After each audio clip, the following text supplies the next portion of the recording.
அண்ணன் வைகோ அவர்களுக்கும் அண்ணன் முத்தரசன் அவர்களுக்கும்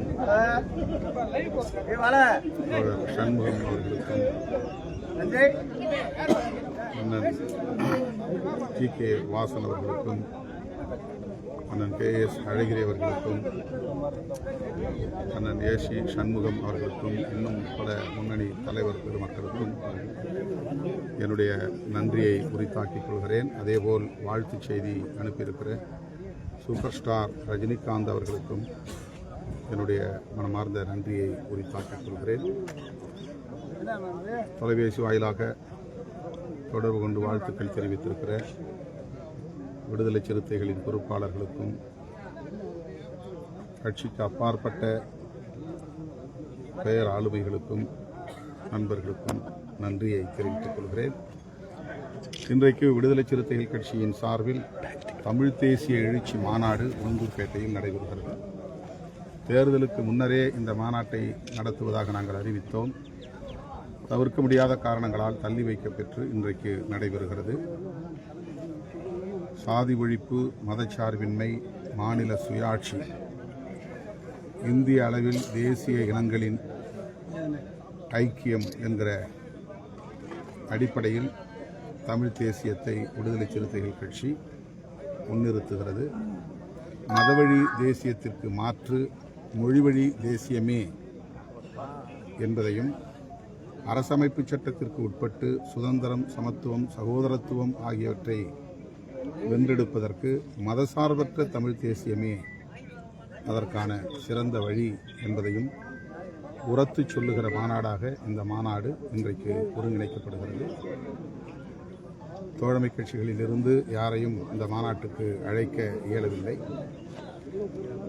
விடுதலை சிறுத்தைகள் கட்சி மட்டுமே பங்கேற்கிற மாநாடாக இது முதல் முறையாக ஒருங்கிணைக்கப்படுகிறது. வானிலை ஆய்வு செய்யும் வல்லுநர்கள் கூறியதன் அடிப்படையில் மாலை 6 மணிக்கு மேல் நல்ல மழை பெய்யும் என்கிற காரணத்தால் இந்த மாநாட்டை சற்று முன்னதாகவே தொடங்கி முன்னதாகவே முடிக்க முடிவெடுத்திருக்கிறோம். 1 மணிக்கு இசை நிகழ்ச்சியோடு மாநாடு தொடங்குகிறது. 5 அல்லது 5:30 மணிக்கு மாநாட்டை நாங்கள் நிறைவு செய்ய இருக்கிறோம்.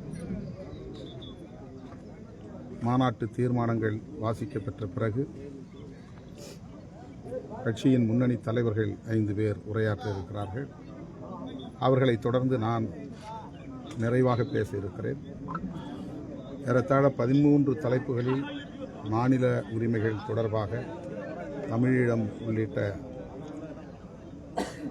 தமிழ் தேசிய அரசியல் உட்பட 125 தீர்மானங்களை இந்த மாநாட்டில் நாங்கள் முன்மொழிந்து நிறைவேற்றுகிறோம். தாவேக்கா அரசு அமைச்சு 100 நாள் நிறைவு பெறுது. நீங்கள் கூட்டணி அமைச்சரவையில் எப்படி பார்க்குறீங்க? தாவேக்கா அரசு அமைந்து 100 நாட்களை வெற்றிகரமாக முடித்திருக்கிறது. இப்போது பட்ஜெட் கூட்டத்தொடர் வெற்றிகரமாக நடந்து கொண்டிருக்கிறது.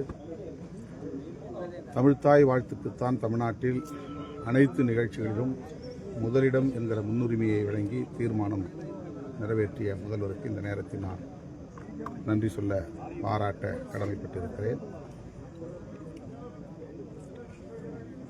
கர்நாடகத்தில் சில இளைய தமிழ் இளைஞர்கள், தமிழர்கள் 3 பேர் அண்மையிலே மாடு மேய்க்க சென்ற இடத்திலே துப்பாக்கி சூட்டால் பலியாகி இருக்கிறார்கள். துப்பாக்கி சூட்டிற்கு இரையாகி இருக்கிறார்கள்.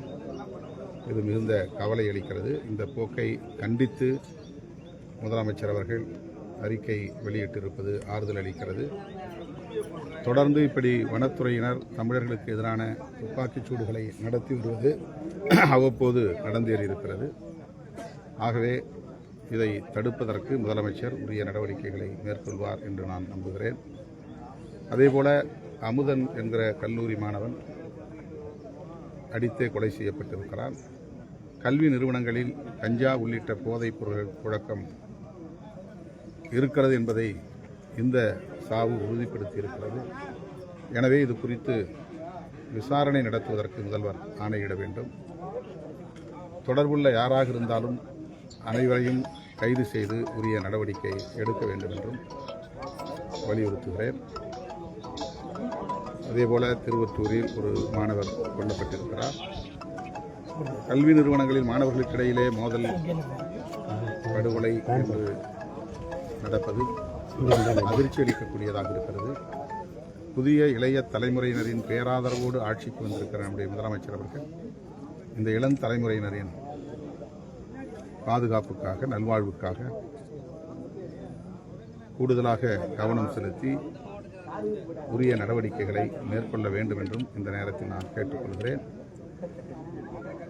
இந்த 100 நாள் ஆட்சி அனைத்து தரப்பினராலும் வரவேற்கப்படுகிற ஒரு ஆட்சி நிர்வாகமாக, குறிப்பாக எந்த துறையிலும் ஊழல் இல்லை என்று சொல்லக்கூடிய அளவுக்கு, பொதுமக்களே பாராட்டக்கூடிய அளவுக்கு நடந்து கொண்டிருக்கிறது என்பது இந்த ஆட்சியின் சிறப்புகள் ஒன்றாகும். அண்ணாமலை சொல்லியிருக்காரு, அமைச்சர்கள் வந்து கமிஷன் வாங்குறத ஒரு 2 to 3% வாங்கியிருக்காரு. யாரு? அண்ணாமலை சொல்லியிருக்காரு. ஆடியோ ஆதாரம் இருக்கு அப்படின்னு இருக்கு. இப்போது அதாவது கமிஷன் வாங்க ஆரம்பிச்சிட்டாங்க. அவர் வந்து முதலமைச்சரை சந்தித்து உரிய ஆதாரங்களோடு முதலமைச்சருக்கு தெளிவுபடுத்துவது அவசியமானது. அப்படி இருக்குமேயானால் முதல்வர் அதில் கவனம் செலுத்த வேண்டும். அவருக்கும் அவருடைய அரசுக்கும் எந்த வகையிலும் ஊறு நேராதபடி ஊழல் தடுப்பு நடவடிக்கைகளில் உறுதியாக இருக்க வேண்டும் என்று கேட்டுக்கொள்கிறேன். இந்த கல்லூரி மாணவன் அமுதனுடைய மரண விவகாரத்தில் அது வந்து குழு மோதல் தான், போதைப் பொருள் விவகாரங்கள் இன்னைக்கு சட்டசபையில் அமைச்சர் ராஜ்குமாரும் ஆதவர்ஜுனாவும் சொல்லியிருக்காங்க. அது வந்து குழு மோதல், அது போதைப் பொருள் விவகாரத்தில் இல்லை. அமுதனுடைய பெற்றோரோடு நான் தொலைபேசியிலே தொடர்பு கொண்டு பேசிய போது அவர்கள் சொன்ன கருத்தின் அடிப்படையில் தான் நான் இந்த வேண்டுகோளை வைக்கிறேன். அமுதன் எந்த வம்பு தும்புக்கும் செல்லாத ஒரு இளைஞர். அவர் கஞ்சா போன்ற போதைப்பொருள்களை எதிர்த்து குரல் கொடுத்திருக்கிறார் என்பதனால்தான் அவர் கொல்லப்பட்டார் என்ற செய்தியை அவர்கள் அடித்துச் சொல்லுகிறார்கள், அழுத்தமாக சொல்லுகிறார்கள். எனவே அரசு கூடுதல் கவனம் செலுத்தி அது உண்மையா இல்லையா என்பதை கண்டறிய வேண்டும். அதற்கு ஒரு விசாரணை ஆணையம் அமைக்க வேண்டும் என்று கேட்டுக்கொள்கிறேன். நான் தமிழர் தேசிய மாநாடு இப்போ கொண்டாடுறோம். இந்த நிலையில் வந்து சட்டமன்றத்தில் வந்து தமிழே சரியாக உச்சரிக்க தெரியாத அமைச்சர்கள் எம்எல்ஏக்கள்லாம் இருக்காங்க. அதை பற்றி என்ன நினைக்கிறீங்க? தமிழ் தேசியம் என்கிற கருத்தியல் வேறு, தனிநபர்கள் மொழியில் வல்லமை பெறுவது அல்லது பெறாமல் இருப்பது என்பது வேறு. அதற்காக நாம் ஜனநாயகப்படி தேர்ந்தெடுக்கப்பட்ட உறுப்பினர்களை அல்லது அமைச்சர்களை அந்த பொறுப்புகளில் இருந்து வெளியேற்றிவிட முடியாது. அவர்கள் காலப்போக்கில் சிறப்பாக பேசுகிற வல்லமையை பெறுவார்கள் என்று நம்புகிறேன், வாழ்த்துகிறேன். சட்டம் ஒழுங்கு பிரச்சனைகளை வந்து முதலமைச்சர் சரியான விளக்கம் சட்டமன்றத்தில் தர மாட்டேங்கிறாரு. மற்ற அமைச்சர்கள்லாம் தராங்க. சம்பந்தப்பட்ட அமைச்சரே அவர் தான்.